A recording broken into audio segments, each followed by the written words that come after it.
ఇలా నేరస్తుల గురించి చెప్పుకోవాలనుకుంటే చాలామంది ఉన్నారు.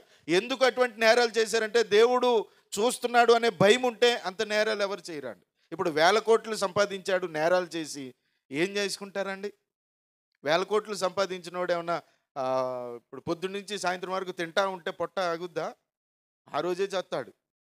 1000 కోట్లు సంపాదించినా లేకపోతే మనకులాగా ఏదో ఒక కూలి పని చేసుకుని ఏ రోజుకి ఆ రోజు సంపాదించుకున్నా మనం తినేది, ఎవరైనా సరే తినేది ఆ 3 పూటలే.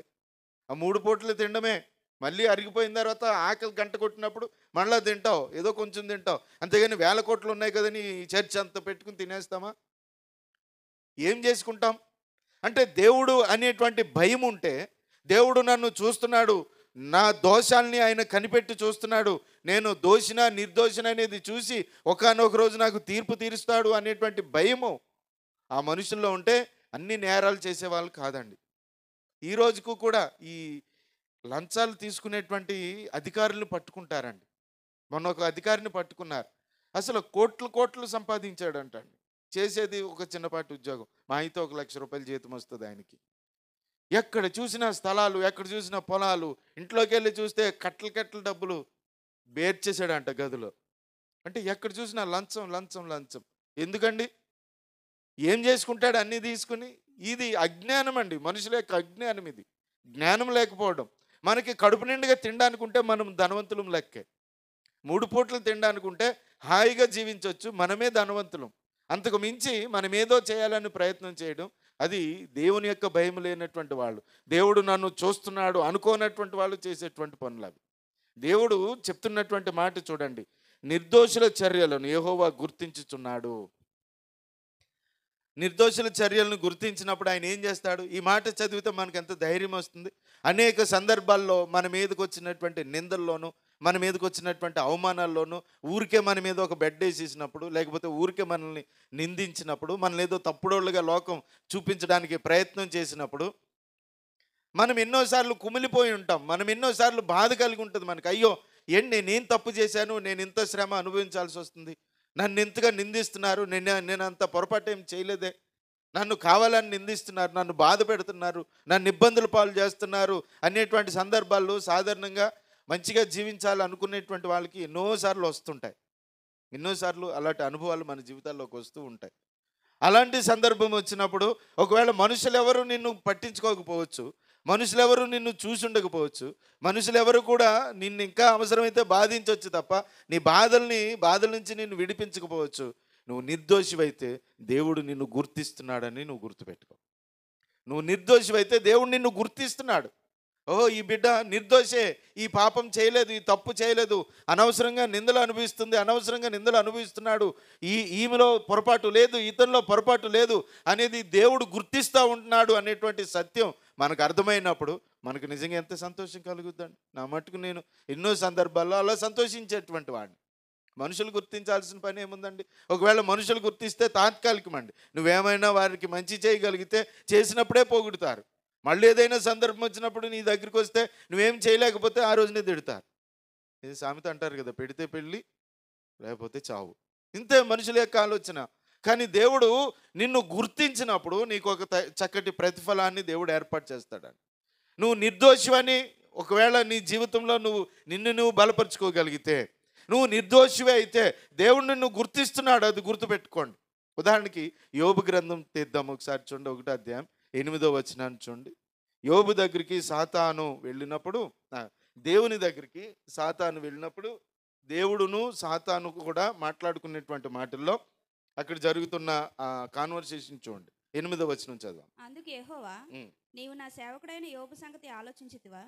అతడు యథార్థవర్తనుడును న్యాయవంతుడునై దేవుని యందు భయభక్తులు కలిగి చెడుతనమును విసర్జించిన వాడు. దేవుడు అంటున్నాడు, యోబు గురించి చెప్తున్నాడు, నా సేవకుడైన యోబు సంగతి నీవు ఆలోచించితివా అని. ఆయన లక్షణాలు ఏం చెప్తున్నాడు చూడండి. అతడు యథార్థవర్తనుడు న్యాయవంతుడునై దేవుని యందు భయభక్తులు కలిగి చెడుతనమును విసర్జించిన వాడు. భూమి మీద అతని వంటి వాడు ఎవడునూ లేడు. ఇప్పుడు దేవుడు భూమి మీద అతని వంటి వాడు ఎవడునూ లేడని ఎలా చెప్తున్నాడండి? ఎలా చెప్తున్నాడు?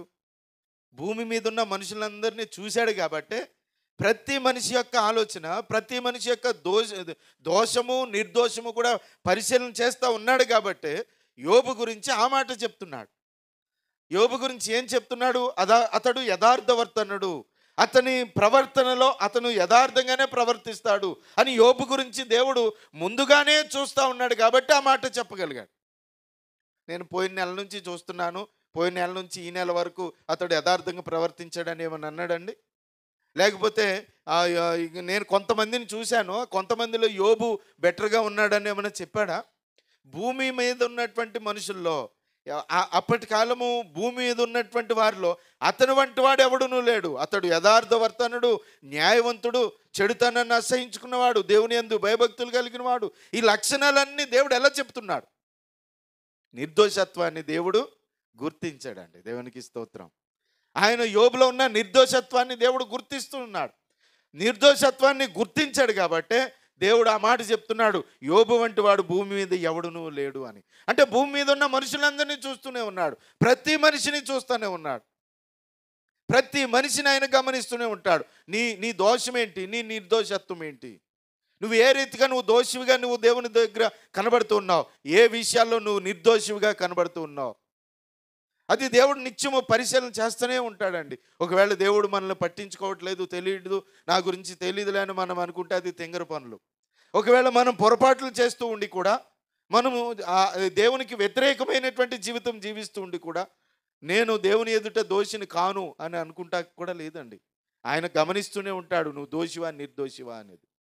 నీ నిర్దోషత్వాన్ని మాత్రం దేవుడు తప్పకుండా గుర్తుపెట్టుకుంటాడు. దాన్ని బట్టి మనం ఎంతో ధైర్యాన్ని తెచ్చుకోవాలండి. మనం ఒకవేళ మంచి భక్తి జీవితాన్ని కలిగి ఉంటే, మనము భక్తిలో ఒక మంచి స్థితిని కలిగి ఉంటే, ఇప్పుడు మనం ప్రార్థన చేస్తుంటాం, పొద్దున్న చేస్తాం, మధ్యాహ్నం చేస్తాం, రాత్రి చేస్తున్నాం, ప్రార్థన చేస్తున్నాం, దేవుని యొక్క వాక్యాన్ని చదువుతున్నాం, ధ్యానం చేస్తూనే ఉన్నాం, చర్చిస్కి వెళ్తున్నాం, కానుకలు ఇస్తున్నాం, మనము క్రిస్టియన్స్ అని చక్కగా, లేకపోతే దేవుని నమ్మిన వాళ్ళమని చక్కగా ప్రకటించుకుంటూ ఉన్నాం. ఇవన్నీ నిర్దోషత్వం కాదండి, ఇవన్నీ నిర్దోషత్వం కాదు. నీ హృదయాంతరంగాన్ని ఇర్మియా గ్రంథంలో 17వ అధ్యాయం 9-10 వచనాల్లో చెప్తాడు. నీ హృదయాంతరంగం దేవుని దృష్టికి అది నిర్దోషత్వంగా కనబడగలగాలి. అప్పుడు ప్రభువు నిన్ను గుర్తిస్తాడండి. చదువాము ఇర్మియా గ్రంథం 17వ అధ్యాయం 9వ వచనం చదువు, 9-10 వచనాలు. హృదయం అన్నిటికంటే మోసకరమైనది, అది ఘోరమైన వ్యాధి కలది, దాన్ని గ్రహింపగలవాడు ఎవడు? ఒకని ప్రవర్తనను బట్టి వాని క్రియల ఫలము చొప్పున ప్రతీకారము చేయుటకు యెహోవాను నేను హృదయమును పరిశోధించువాడను, అంతరేంద్రియములను పరీక్షించువాడను. హృదయము అన్నిటికంటే కూడా, అది అలా పట్టుకో మళ్ళీ చదువుదు కానీ, హృదయము అన్నిటికంటే మోసకరమైనది, అది ఘోరమైన వ్యాధి గలది. వింటున్నారా మాట? ఎవరి హృదయం చెప్పండి? ఎవరి హృదయం? అందరిదేనే, నీది నాదని లేదు. ఎవరిది మోసకరమైంది, ఎవరిది ఘోరమైన వ్యాధి కలిగిందంటే, ఏ మనిషికి ఉన్న హృదయము, ప్రతి మనిషిలో ఉన్నటువంటి హృదయం అలాంటిదే. మన హృదయమే మనల్ని మోసపుచ్చుద్ది, మన హృదయమే ఇదిగో దేవుణ్ణి మోసపుచ్చుతూ ఉంది. హృదయమే అంటేనే, మానవుని హృదయమే ఎల్లప్పుడూ కేవలము చెడ్డది అని నోవా టైంలో దేవుడు ఎంతో బాధపడ్డాడు. అయితే దేవుడు చూస్తున్నాడు, దేవుడు పైవేషాలని చూడండి, హృదయ అంతరంగాన్నే పరిశీలన చేస్తూ ఉంటాడు. హృదయ అంతరంగం దేవుని దృష్టికి నిర్దోషమైనదిగా కనపడాలండి. అందుకే ఆయన అంటున్నాడు, హృదయము అన్నిటికంటే కూడా ఘోరమైనటువంటి వ్యాధి కలిగింది, అది మోసకరమైంది. 10వ వచనం చూడండి ఎంత చక్కగా చెప్తున్నాడు. ఒకని ప్రవర్తనను బట్టి దాని క్రియల ఫలము చొప్పున ప్రతీకారం చేయుటకు యెహోవాను నేను హృదయమును పరిశోధించువాడను, చూడండి, అంతరేంద్రియములను పరీక్షించువాడను. ఒకని ప్రవర్తన బట్టి నీకు తీర్పు తీర్చాలని దేవుడు చూస్తా ఉన్నాడు. నీ ప్రవర్తన ఏంటి? ఒకని ప్రవర్తన బట్టి వానికి ప్రతిఫలం ఇవ్వడానికే నీ హృదయాన్ని, నీ అంతరంగాన్ని కూడా నేను పరిశీలన చేస్తూ ఉన్నాను అని చెప్తున్నాను. అంటే మనం చేసే భక్తి క్రియలు ఏవైతే ఉన్నాయో, ప్రార్థనలు చేయడం, బైబిల్ చదవడం, లేకపోతే చర్చిస్కి వెళ్ళడం, లేకపోతే కానుకలు ఇవ్వడం, లేకపోతే మేము క్రిస్టియన్స్ అని గట్టిగా చెప్పుకోవడం, లేకపోతే ఏదో మనం ప్రదర్శించేటువంటి భక్తి మూఢత్వం ఉంది కదా, మూఢభక్తి, దీనిని బట్టి దేవుడు ఏం ప్రతిఫలం ఇవ్వడండి. దేవుడు ఒకవేళ నీకు మంచి ప్రతిఫలం ఇవ్వాలి అని అంటే, నీ హృదయాంతరంగము దేవుని దృష్టికి అది గుర్తించదగిందిగా ఉండాలి. నిర్దోషమైనటువంటి హృదయాంతరంగం కలిగి ఉండాలి. దానిని బట్టే ఒక మంచి ప్రతిఫలాన్ని మనం చూస్తామండి. నీ హృదయం ఎలా ఉంటా ఉంది? ఒకవేళ పైకి మనుషులము మనం బాగానే కనపడుతుంటాం, మన హృదయాంతరంగము దేవునికి తప్ప ఎవ్వరికి తెలియదు. కాబట్టి మనం ఈ లోకంలో ఎంతైనా కప్పిపుచ్చుకుని బ్రతకొచ్చు, కానీ దేవుని ముందు మాత్రం మనం ఏమాత్రం తప్పించుకోలేము. దేవుడు ఉన్నాడు, ఆయన చూస్తూనే ఉన్నాడు. ఆయన దృష్టిలో దోషులెవరో నిర్దోషులెవరో ఆయన కనిపెడుతూనే ఉన్నాడు. దోషానికి తగినటువంటి ప్రతిఫలము ఉంది, నిర్దోషత్వానికి కూడా తగినటువంటి ప్రతిఫలం ఉంది. అయితే నిర్దోషుల్ని యెహోవా గుర్తించుచున్నాడు. దేవునికి స్తోత్రం. ఆయన గుర్తిస్తున్నాడు. లోకం ఒకవేళ నిన్ను గుర్తించకపోవచ్చు, లోకం నీ హృదయాంతరంగాన్ని గుర్తించదు. ఎందుకంటే మన హృదయాంతరంగం లోకానికి కనబడదు. కాబట్టి లోకం ఒకవేళ నిన్ను చూసి, నీ పైవేశాన్ని చూసి, లేక నీ బాహ్య ప్రవర్తన చూసి నువ్వు చెడ్డోడివి చెడ్డదానివి అని ఒకవేళ అంచనా వేయవచ్చు. వేయనివ్వండి. ఒకవేళ నువ్వు నిర్దోషివి అయితే నువ్వెంతోసేపు కంగారు పడవసరం లేదు. ఒకానొక టైం వచ్చినప్పుడు దేవుడు చాలా త్వరగా 37వ కీర్తనలో కూడా చెప్తాడు కదా, చాలా త్వరగా నీ గొప్పతనాన్ని ఈ 37వ కీర్తనలోనే పైన మనం ఎన్నో సందర్భాల్లో చెప్పుకుంటాం. నీ యొక్క గొప్పతనాన్ని దేవుడు తప్పక బయటికి తీసుకొస్తాడు. నేను చదువుతున్నాను చూడండి 5-6 వచనాల్లో. నీ మార్గమును యెహోవాకు అప్పగింపుము, నీవు ఆయనను నమ్ముకునుము, ఆయన నీ కార్యము నెరవేర్చును. ఆయన వెలుగును వలె నీ నీతిని, మధ్యాహ్నం వలె నీ నిర్దోషత్వమును వెల్లడిపరచును. అర్థమైందండి? ఆయన ఉన్నాడు, ఆయన చూస్తున్నాడు. నువ్వు ఎప్పుడైతే నీ మార్గాన్ని దేవునికి అప్పచెప్పుకుంటావో, అది అప్పచెప్పుకునే విషయం మనుషులకు అర్థం కాకపోవచ్చు. నువ్వు దేవునికి అప్పచెప్పుకుని నువ్వు వెళ్ళిపోతున్నటువంటి నీతి మార్గం మనుషులకు తెలియకపోవచ్చు, కానీ దేవుడు చూస్తున్నాడు. నిన్ను ఒకవేళ మనుషులు నువ్వు చెడ్డవాళ్ళవి, లేకపోతే చెడ్డదానివి చెడ్డోడివి అని అనుకున్నా, దేవుడు ఏం చేస్తాడు తెలుసా? ఆయన వెలుగును వలె నీ నీతిని, మధ్యాహ్నం వలె నీ నిర్దోషత్వమును వెల్లడిపరచును అని చెప్తున్నాడు. ఆయనకి తెలుసండి నీ నిర్దోషత్వము. మన నిర్దోషత్వం దేవునికి తెలియాలి, మనుషులకి ఏంటండి తెలిసేది? ఒకవేళ మనుషులకు అంటే నేను ఏదో కత్తి పట్టుకుని తిరిగి ఏదో సామెత చెప్తారు చూడండి, తాడి చెట్టు కింద కూర్చుని పాలు తాగితే ఏమనుకుంటారు? కళ్ళే అనుకుంటారు. నువ్వు పాలు తాగేవాడివి, దానికో సిస్టమ్ ఉంటుంది. నువ్వు ఇక్కడే తాగు, పాలు కుండలో వేసుకుని అది దానికి నొగరొచ్చేలా పెట్టుకుని తాడి చెట్టు ఎందుకు కూర్చుని నేను పాలే తాగుతున్నానంటే ఎవడు నమ్మడు కదా. అంటే నీ క్రియలు కూడా ఒక భక్తి కలిగినటువంటి క్రియలుగా కనిపించాలి. నీ క్రియలు ఒక మంచి క్రియలుగా కనిపించాలి. నీ నీ నీ జీవితంలో అంటే హృదయ అంతరంగం మంచిగా ఉంచుకున్నప్పుడు నీ ముఖంలో దేనత్వం కనపడాలి. నీ జీవితంలో ఒక మంచి అంటే నిన్ను చూసినప్పుడు నువ్వు మంచి ప్రవర్తన కలిగిన దానివి, మంచి ప్రవర్తన కలిగిన వాడివి అని కనిపించాలి. అది తెలియాలి లోకానికి, అది కూడా అవసరమే. అంటే ఉదాహరణకి స్కూల్స్లో యూనిఫామ్ ఎందుకు పెడతారు? లేకపోతే ఒక్కొక్క డిపార్ట్మెంట్లో ఒక్కొక్క యూనిఫామ్ ఉంటుంది. హాస్పిటల్కి వెళ్తే డాక్టర్స్ ఒక యూనిఫామ్ ఉంటుంది, నర్సులు ఒక యూనిఫామ్ ఉంటుంది, లేకపోతే వేరే స్టాఫ్ కొన్ని యూనిఫామ్స్ ఉంటాయి, పోలీసులకు ఒక యూనిఫామ్ ఉంటుంది, మెడికల్ డిపార్ట్మెంట్కి ఒక యూనిఫామ్ ఉంటుంది. ఎందుకు ఉంటుంది అని అంటే అది వారి గొప్పతనాన్ని తెలియజేయడం కొరకు, వారి విధానాలు తెలియజేయడం కొరకు. ఎలా పడితే అలా ఉంటాను అని అంటే నీకు ఉద్యోగం ఆ డ్యూటీలో ఒప్పుకోరండి, నీ పై ఆఫీసర్లు ఒప్పుకోరు. దేవుని దగ్గర కూడా అంతే. దేవుడు కూడా మన నుంచి చూస్తాడు. నీ జీవితము ఒక నీతిగా, ఒక యథార్థమైనదిగా, ఇదిగో నువ్వు లోపల హృదయాంతరంగం ఎలా ఉంచుకున్నావో నీ పై భక్తి క్రియలు కూడా అలాగే. అందుకనే పౌలు గారు స్త్రీలు మూసుకేసుకోండి అని కొన్నిసార్లు చెప్తాడు. లేకపోతే పేతురు గారు పౌలు గారు కూడా చెప్తాడు, విలువైనటువంటి వస్త్రాలు మీరు ధరించుకోకండి అని చెప్తాడు. జడలు అల్లుకోవడం, లేకపోతే బంగారు పోస్తులు ధరించుకోవడం ఇది ప్రాముఖ్యమైనటువంటి స్థితి కాదు అని అది కూడా పనిగట్టుకుని చెప్తాడు. ఎందుకు చెప్తాడు ఈ విషయాలన్నీ అంటే, నీ హృదయాంతరంగం నిర్దోషంగా ఉన్నప్పుడు నీ బాహ్యపు క్రియలు కూడా దేవుని ఎదుట లేక మనుషుల ఎదుట అలాగే కనపడాలి. అప్పుడు నీ నిర్దోషత్వాన్ని దేవుడు గుర్తిస్తాడండి. ఆయనకి తెలుసు. ద్వితీయోపదేశకాండంలో 8వ అధ్యాయం మొదటి 2 వచనాలు ఒకసారి చూద్దాం చూడండి. ద్వితీయోపదేశకాండం 8వ అధ్యాయం మొదటి 2 వచనాలు చదవమ్మా.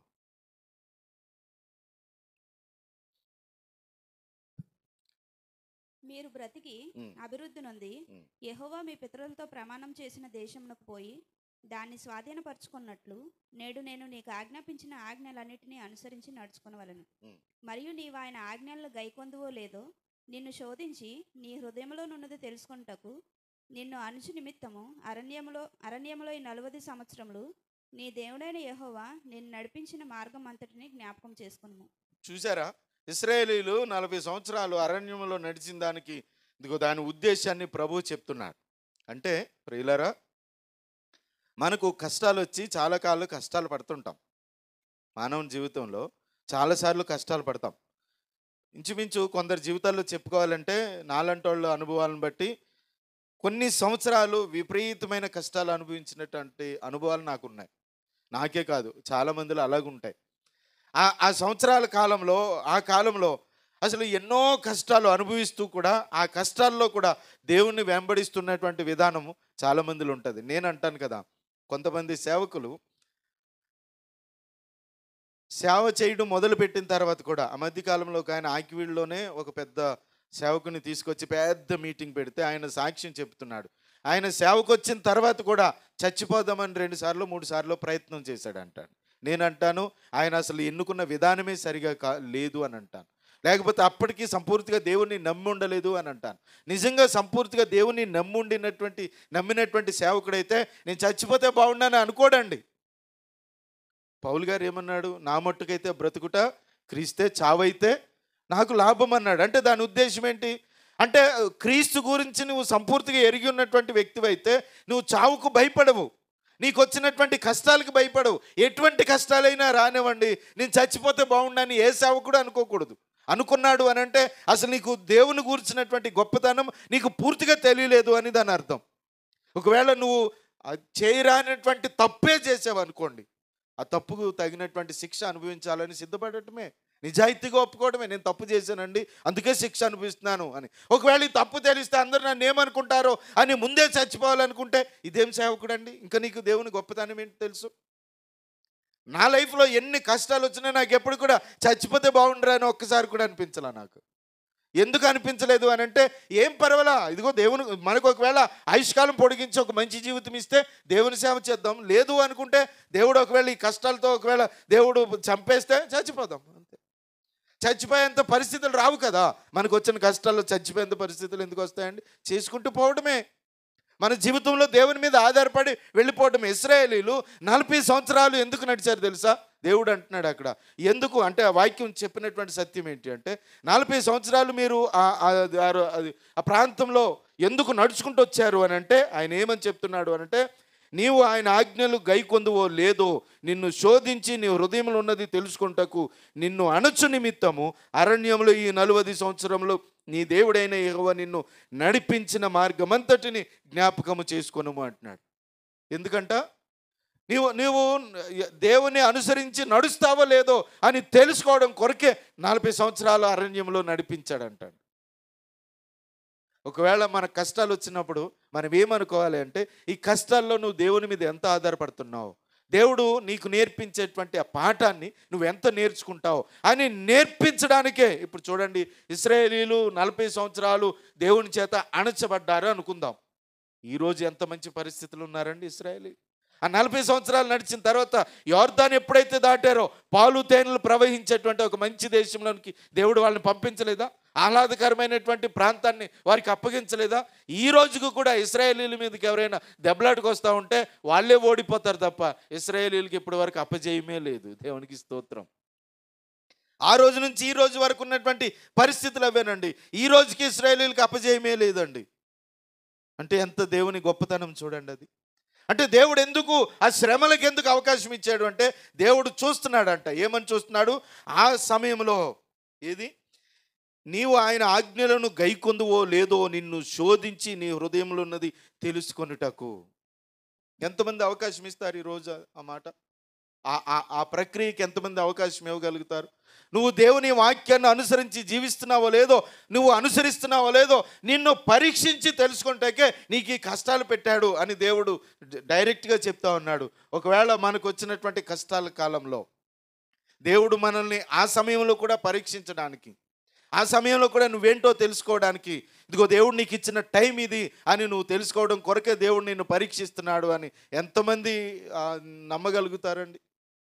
పైగా ఈరోజు మన హృదయాన్ని ఒకవేళ పరిశీలన చేస్తే దేవుని గురించి వ్యతిరేకమైనటువంటి భావన.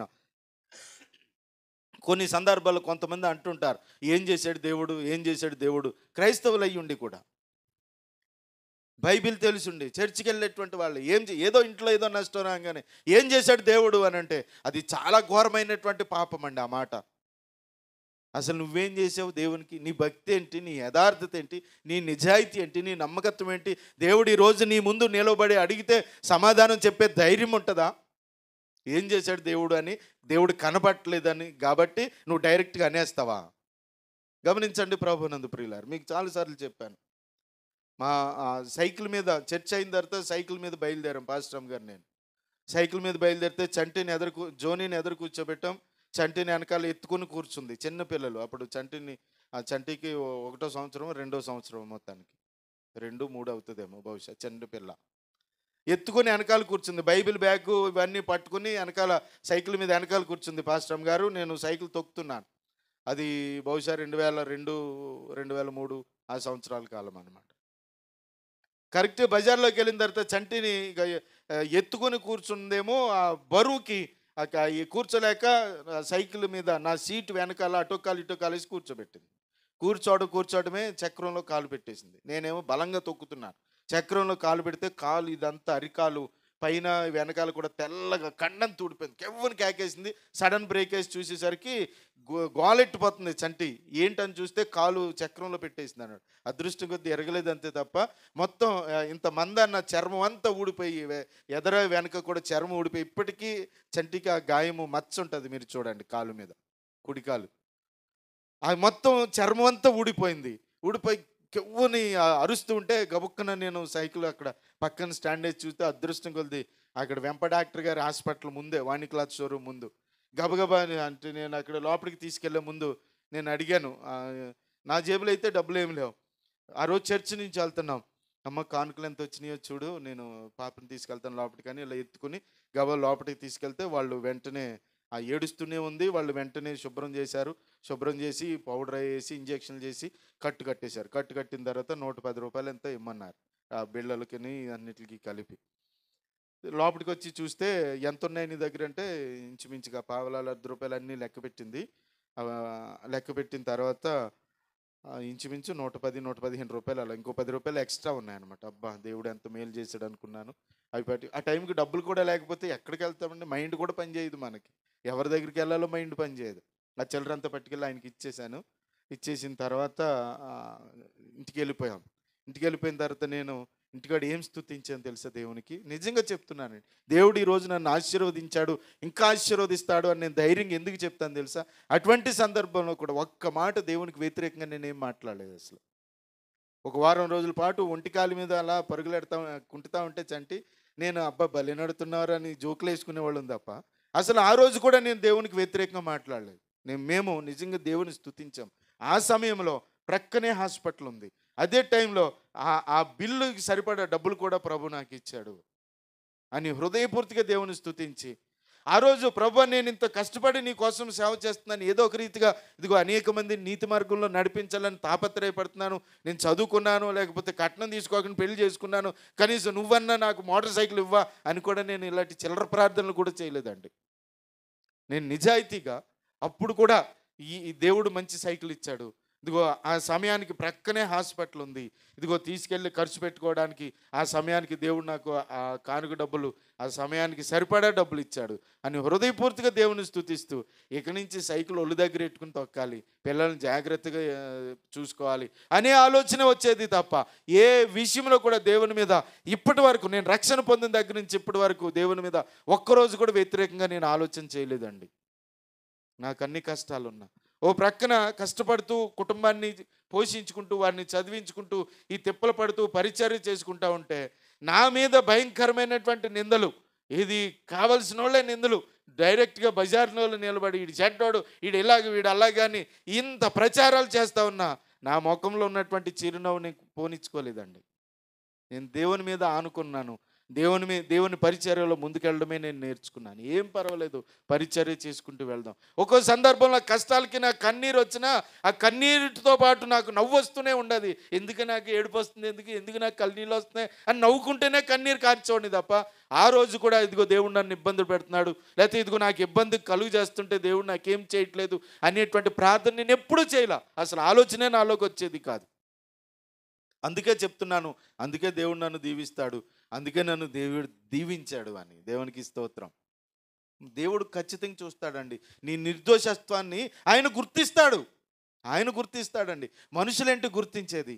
ఒక్కొక్కసారి మనం అదే వాళ్ళు గుర్తించలేదు, వీళ్ళు గుర్తించలేదు అని ఇంకా మనం చెడ్డోళ్ళుగా తయారవడానికి ప్రయత్నం చేస్తాం. మనుషులు గుర్తించేదండి నీ నిర్దోషత్వమును యెహోవా గుర్తించుచున్నాడు. ఎంత మంచి మాట అండి చూడండి. అది నిర్దోషుల్ని దేవుడు గుర్తిస్తున్నాడు. ఇశ్రాయేలీయులకి అన్ని కాలాల పాటు లేకపోతే 40 సంవత్సరాల పాటు శ్రమలు ఎందుకు పెట్టాడు అని అంటే ఆయన చెప్తున్నాడు, నీవు ఆయన ఆజ్ఞలను గైకొందువో లేదో నిన్ను శోధించి నీ హృదయంలో ఉన్నది తెలుసుకొనుటకు నిన్ను అణచు నిమిత్తమును అంటున్నాడు. నిన్ను అణచు నిమిత్తమే అరణ్యంలో 40 ఏండ్లు నిన్ను నడిపించాడు. అంటే ఆయన ఆజ్ఞలు నువ్వు అనుసరిస్తున్నావో లేదో అది నీ నుంచి ఆయనకి తెలియాలి. అందుకొరకే నీకు ఈ కష్టాల్లో కూడా ఎంత లాభం ఉంది చూడండి.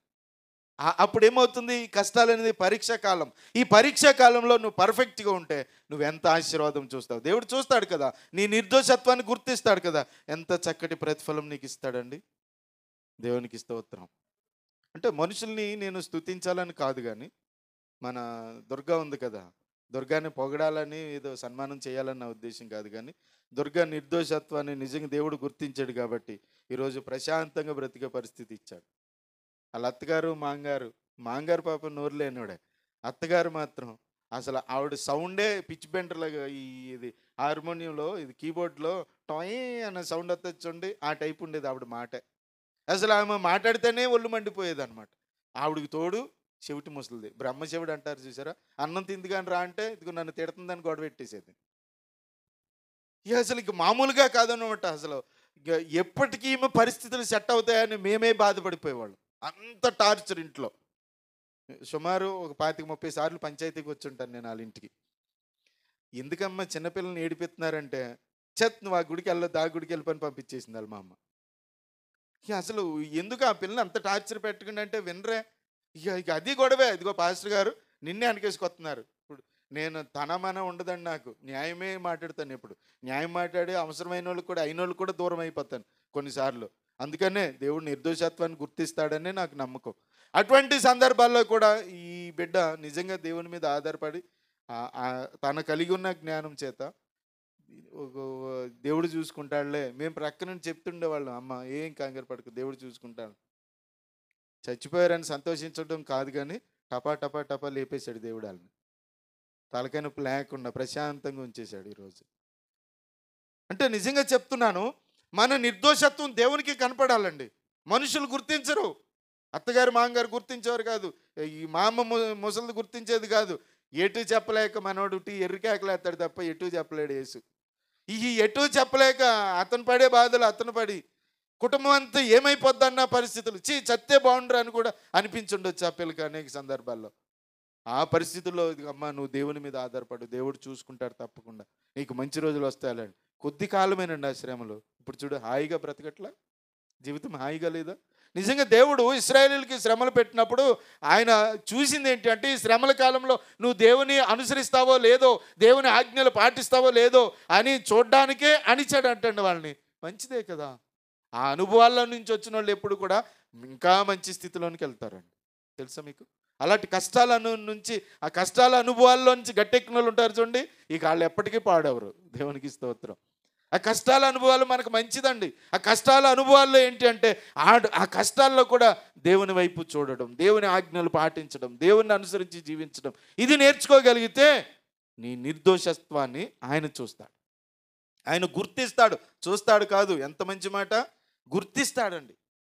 నిర్దోషుల హృదయంలో ఆయన గుర్తిస్తాడు.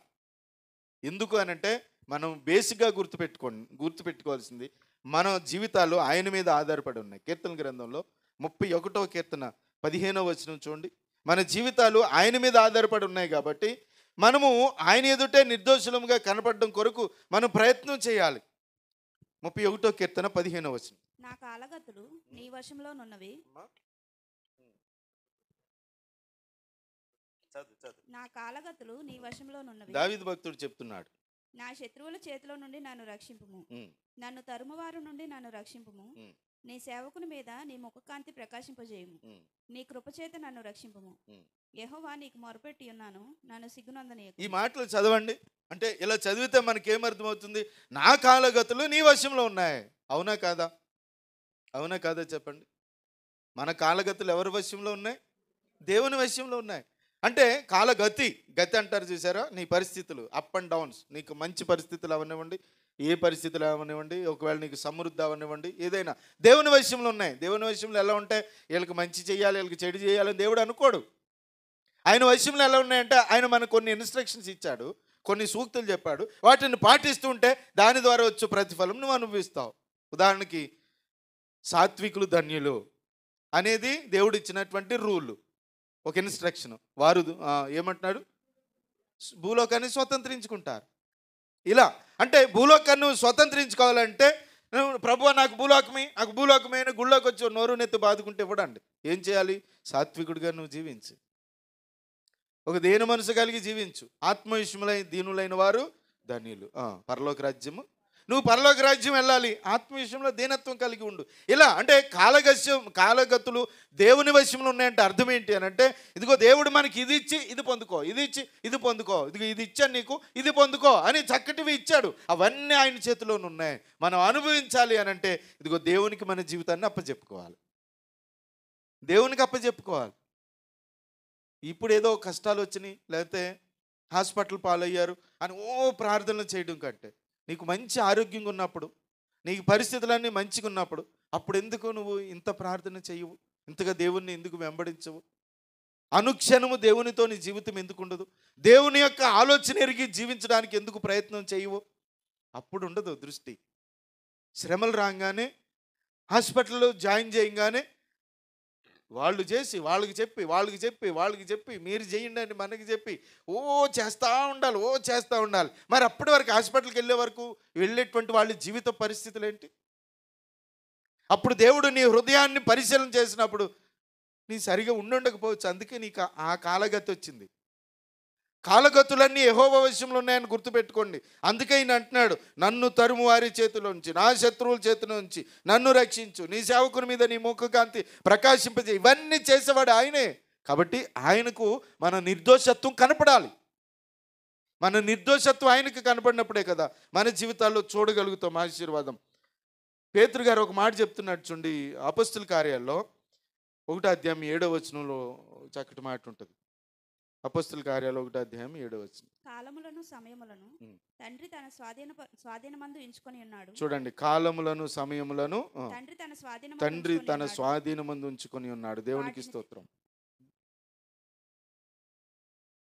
ఇది యేసు ప్రభు చెప్పినటువంటి మాట. ఇది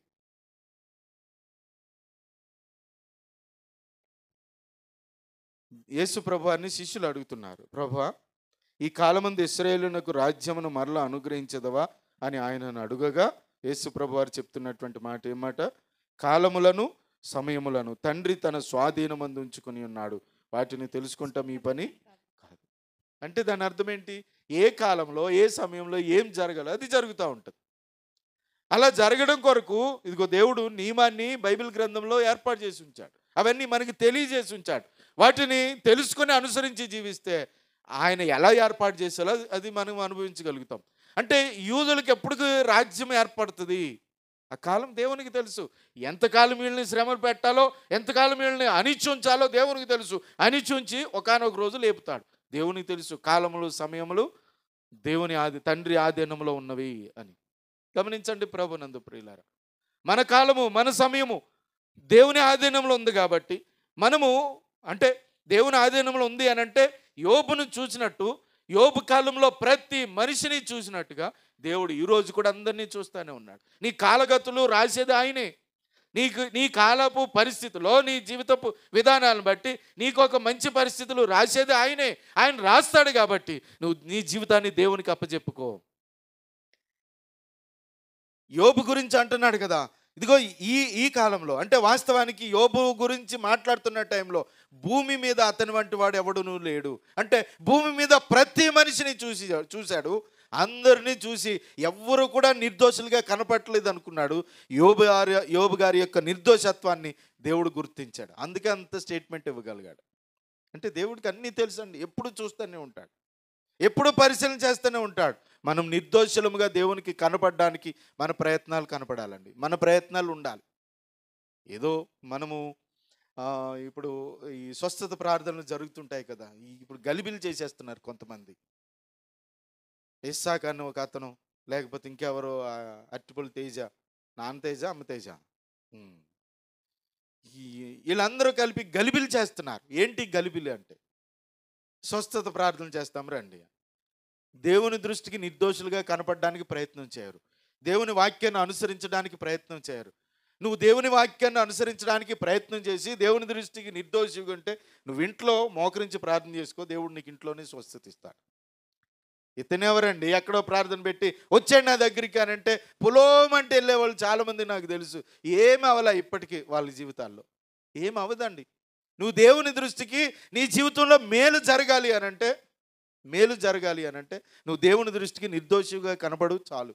నీ పాపాన్ని ఏది ఆ సామెతలో చెప్తాడు కదా, అతిక్రమములు దాచిపెట్టువాడు వర్ధిల్లాడు, వాటిని ఒప్పుకొని విడిచిపెట్టువాడు కనికరం పొందును.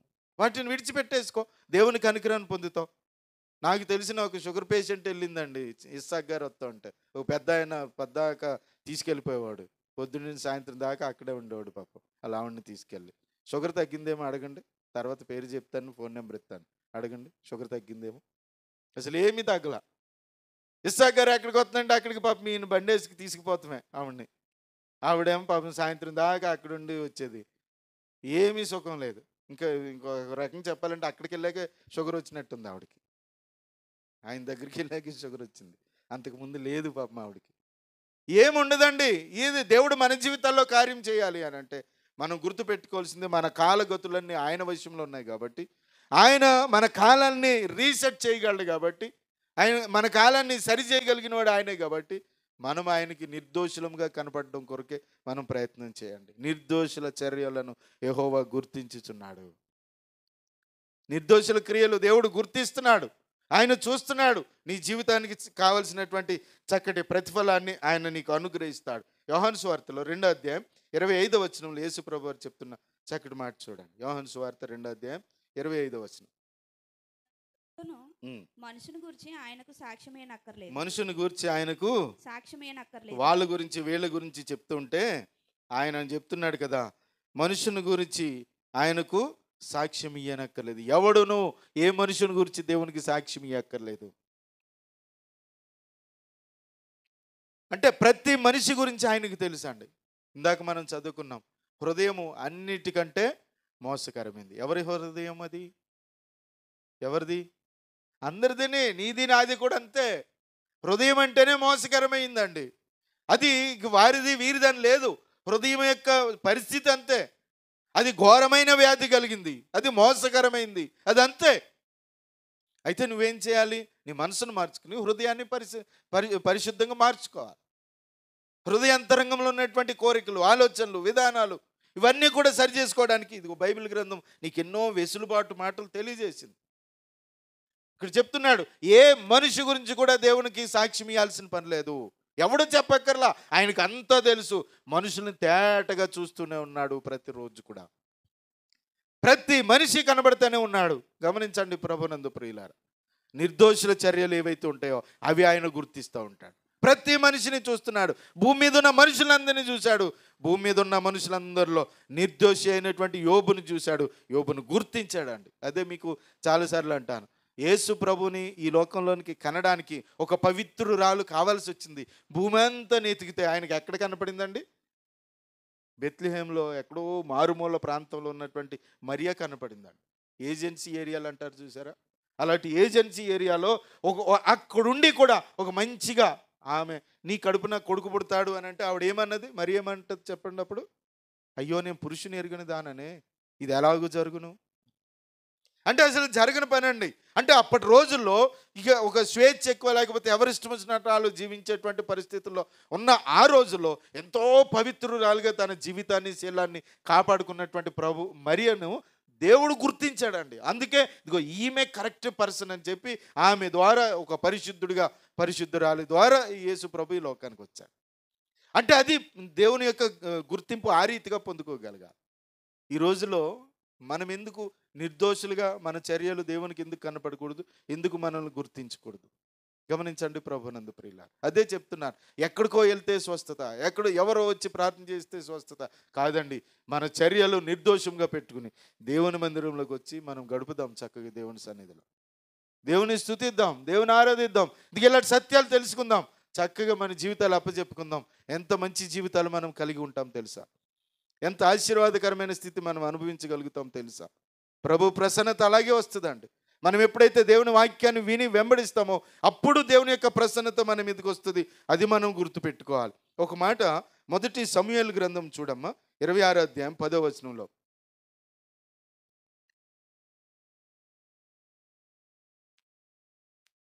మొదటి సమూయేలు గ్రంథం 26వ అధ్యాయం 10వ వచనం చదువు. యెహోవా జీవం తోడు, యెహోవాయే అతని మొత్తును. అంటే ఇక్కడ ఈ స్టోరీ ఏంటి అంటే, సౌలు రాజు దావీదుని చంపడానికి తిరుగుతున్నాడు.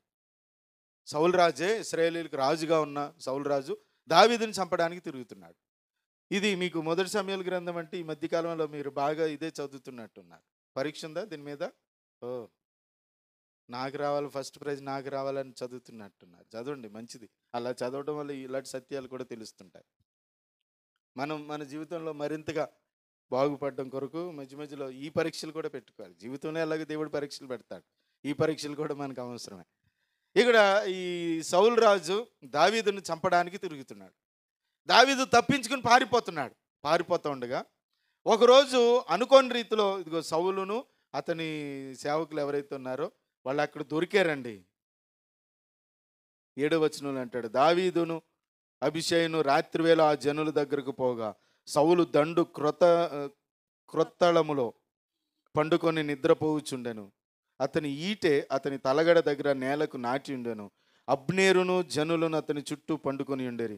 అప్పుడు అభిషేయ్ దావీదుతో, దేవుడు ఈ దినమున నీ శత్రువుని నీకు అప్పగించాను కాబట్టి నీ చిత్తమైతే ఆ ఈటతో ఒక్క పోటు పొడిచి నేను అతనిని భూమికి నాటివేతును, ఒక్క దెబ్బతోనే పరిష్కారం చేతుననగా పక్కనున్న అభిషేయ్, దావీదు ప్రక్కన ఉన్నటువంటి అభిషేయ్ అంటున్నాడు, నువ్వు ఒక్క మాట అను, ఇదిగో నీ శత్రువు నిద్రపోతున్నాడు. అక్కడ తలగాడ దగ్గర అంట ఈటి పెట్టుకున్నాడండి, బారు కత్తి లాంటిది అనమాట, చివర గుణపంలాగా ఉంటుంది, తలగాడ పెట్టుకున్నాడు. అది లాగి ఒక్క పోటు పొడిచి భూమి మీద నాటేస్తానంటున్నాడు. ఆ పదం చూడండి ఎంత కోపంగా మాట్లాడుతున్నాడు.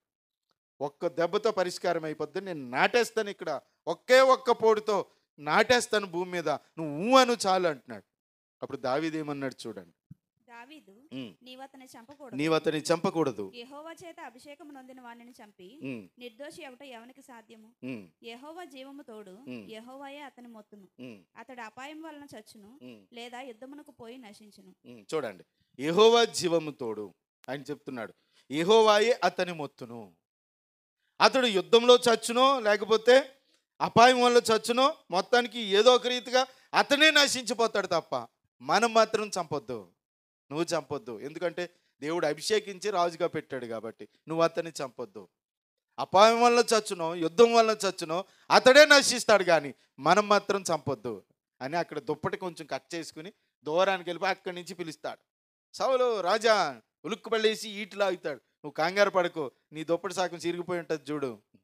ఉలుక్కుపడి చూస్తే చిరిగిపోయింది, ఇదిగో నీ దగ్గర ఉన్న దుప్పటి మొక్క నా దగ్గర ఉంది చూడు. నువ్వేదో నన్ను చంపతాకి తిరుగుతున్నావు, నేను గనక ఇదిగో అక్కడ కాదు అనుకుంటే ఒక్క దెబ్బతో నిన్ను చంపేద్దును. నిన్ను చంపకుండా వచ్చాను ఎందుకు తెలుసా? నువ్వు అభిషేకించబడిన వాడివి. అది కాదండి అసలు దేవుని దావీదు ఉద్దేశం ఏంటి తెలుసా? మన కాలగతులన్నీ దేవుని చేతిలో ఉన్నాయి.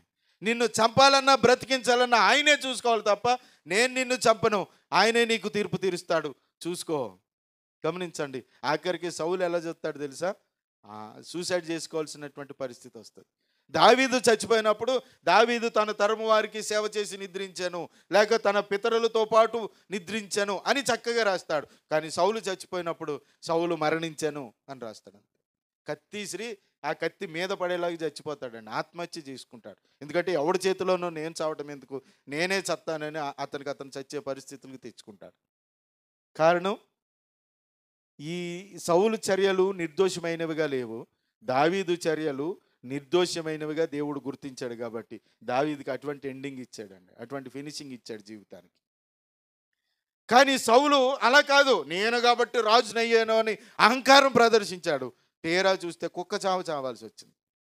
కానీ దావీదు అలా కాదండి, కొడుకును పిలిచాడు, నాయనా నేను చనిపోతున్నాను, జాగ్రత్త, ఇది ఎలా చేయి, ఇది ఎలా చేయి, అంత అప్పగించి మరి హాయిగా మరణించాడు.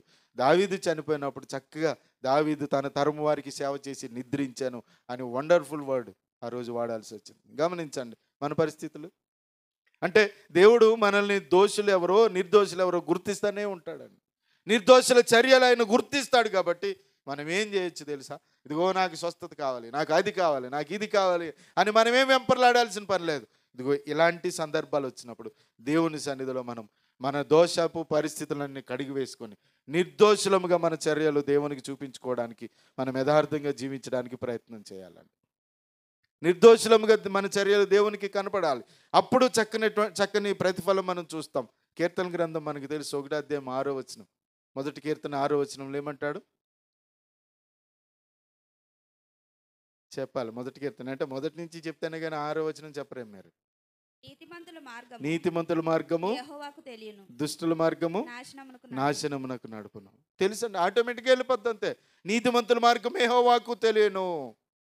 నీతిమంతుల మార్గము దేవుడు దృష్టిస్తున్నాడండి, ఆయన గుర్తిస్తున్నాడు. నువ్వు నీతిమంతులుగా నీ మార్గము దేవుని మార్గంలో నువ్వు జీవిస్తున్నావేమో యెహోవాకు తెలియను. మనుషులు ఒకవేళ గుర్తించలేకపోవచ్చు, మనుషులకు అర్థం కాకపోవచ్చు, అవసరం లేదండి, దేవునికి అప్పచెప్పేసుకోండి. దుష్టుల మార్గం ఏదో నాశనానికి పోతుంది, దాని సంగతి మనకు అనవసరం. నీతిమంతుల మార్గం ఏమవుతుందో చెప్పండి? యెహోవాకు తెలియను. అదే నిర్దోషుల మార్గం, అది దేవుడు దృష్టిస్తున్నాడు. తిమోతిలో అంటాడు, ప్రభు తన వారిని ఎరుగును అని అంటాడు. ప్రభు తన వారిని ఎరుగును. మా అత్తగారి ఇంటి ముందు చెరువు ఉంటుంది, అది రాళ్ళ చెరువు అంటారు. ఇప్పుడంటే కొంచెం తక్కువ వస్తున్నాయి గేదెలు అందులోకి. మా చింతనంలో ఎక్కువ గేదెలు, ఒకేసారి ఒక 100-200 గేదెలు దానిలోకి దింపేసేవారు. చిన్న చిన్న కుర్రోళ్ళు ఆ గేదెలు తోలుకి వెళ్ళేటువంటి వాళ్ళు అలా అక్కడ ఉండి ఆ గేదెలను చూసి, ఒరే మా మా గేదె అటు ఉంచుడు, దాన్ని కొంచెం ఇటు తోలు అనేవారు. ఆ కొమ్ములే కనపడాయి అనమాట. ఇక్కడి నుంచి చూస్తే అన్నీ ఒకలానే కనపడాయి. మరి ఇది ఎలా గుర్తుపెట్టేవాడో తెలీదు. అరే దాన్ని ఇటు తోలురు అంటే అవి వెళ్ళి ఎవడో తోలేవాడు. నేను అప్పుడప్పుడు ట్రై చేసేవాడిని. ఒకసారి చూసిన గేదెని ఒకసారి పక్కకు చూసి మళ్ళీ దాన్ని చూసి గుర్తుపడతానేమని ట్రై చేసేవాడిని. నా వల్ల అయ్యేది కాదు, నేను గుర్తుపట్టలేకపోయేవాడిని. అదే కదా అనుకుంటే అది ఒక్కసారి ములిగాట వెళ్ళిందా మళ్ళీ కన్ఫ్యూజ్ అయిపోయాడు. ఏదో ఆ గేదె తెలిసేది కాదు. కానీ ఆ కాపరికి మాత్రం అక్కడ 100 గేదెలు ఉండనివ్వండి, ఆ పైన చివర చిన్న కొమ్ము మొక్క చూసినా అది నాదని గుర్తుపట్టేస్తాడు. దేవునికి మనం తెలుసండి, దేవుని ఎరిగిన వారు తెలుసు. అది అంటున్నాడు, ప్రభు తన వారిని ఎరుగును, నీతిమంతుల మార్గము యెహోవాకు తెలియను. తెలియాలండి, మన మార్గం దేవునికి తెలియాలి. మన చర్యలు నిర్దోషమైనవిగా ఉన్నప్పుడు ఆయన మనల్ని గుర్తిస్తాడు. ఏం పర్వాలేదు, ఒక మంచి స్థితిలోనే మనల్ని ఉంచుతాడు. అప్పుడు ఆటోమేటిక్గా నీకు స్వస్థత, నీకు రక్షణ, లేకపోతే నీకు ఆశీర్వాదం, నీకు దీవెన. ఇప్పుడు మనం జనరల్గా చెప్పుకోవాలంటే నీకు డబ్బులు, నీకు మంచి ఇల్లు, మంచి వాహనం, మంచి పరిస్థితులు, ఇవన్నీ ఆటోమేటిక్గా కలుగుతూ ఉంటాయి. నీ నీ నీ కోరికలను బట్టి, నువ్వు ఆశించిన దాన్ని బట్టి నీతిమంతమైన కోరికలు నువ్వు పొందుకోగలుగుతావు. ఎప్పుడు అని అంటే నీ చర్యలు నిర్దోషమైనవిగా దేవుడు గుర్తించినప్పుడు. పరిశీలన చేసుకుందామా మన జీవితాలు ఎలా ఉంటున్నాయో, మన క్రియలు ఎలా ఉంటున్నాయో, మన చర్యలు. అంటున్నాడు కదా, యెహోవా నీతిమంతుల చర్యలను గుర్తించుచున్నాడు, నిర్దోషుల చర్యలను గుర్తించుచున్నాడు. మన చర్యలు ఎలా ఉంటున్నాయి, మన క్రియలు ఎలా ఉంటున్నాయి, నిర్దోషులంగా ఉంటున్నామా లేదా, మనల్ని మనం ఒకసారి పరిశీలన చేసుకుందాం. ప్రార్థన చేద్దాం, మోకరించండి. చిన్న ప్రార్థన చేద్దాము, ఎవరి మట్టుకు వారు మోకరించి ప్రార్థన చేద్దాం.